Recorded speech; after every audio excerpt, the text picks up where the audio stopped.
1년 4개월 만입니다. 문재인 대통령과 여야 5당 대표가 한자리에 모였습니다. 문 대통령이 취임 후 정당 대표를 초청한 것은 이번이 네 번째고요.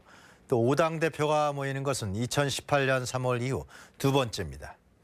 특히 최근 일본이 과거사에 대한 보복 조치로 수출 경제 규제 등을 더욱 강화할 것으로 보이기 때문에 이번 회동이 더욱더 주목을 받았습니다.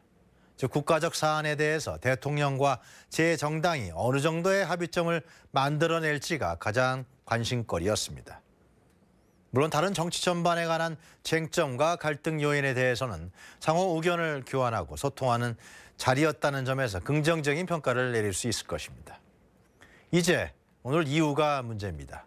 앞으로도 대통령과 제 정당이 함께 국정 운영에 관해서 머리를 맞대기를 국민은 분명히 바라고 있을 것입니다.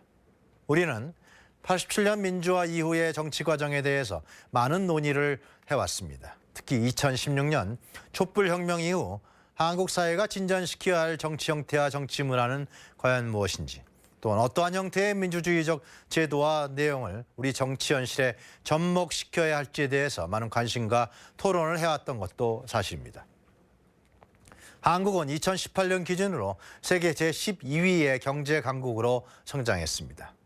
1인당 국민소득 3만 달러를 돌파했고요. GDP는 1조 6천 194억 달러입니다.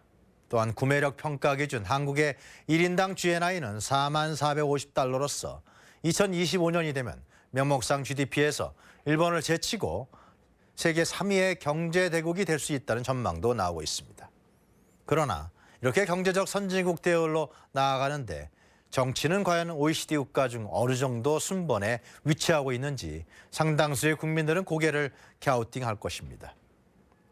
정치학자 샤츠 스나이더는 정치의 핵심은 대중과 갈등 간의 유동적인 관계를 관리하는 과정이라고 규정한 바가 있습니다. 정치가 사회에 만연한 갈등과 대립을 조정하고 통합하는 과정이라면 과연 어떠한 정치가 우리에게 현재 필요한 것일까요? 미국의 버락 오바마 대통령은 미국 정치의 심각한 양극화의 원인을 공감의 부족으로 규정한 바가 있습니다. 바론 코엔 역시 공감을 정치적 교착 상태 및 해결해야 할 문제에 요청되는 보편적인 용액으로 보았습니다.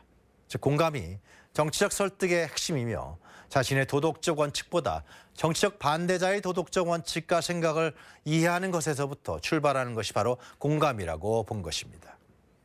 즉 공감 과정이 민주주의를 발전시키고 국민의 행복을 증진시키는 데 필수적 요건이라는 것이죠.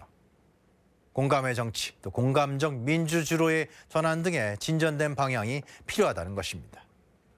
세계 경제 강국으로 성장하고 있는 대한민국.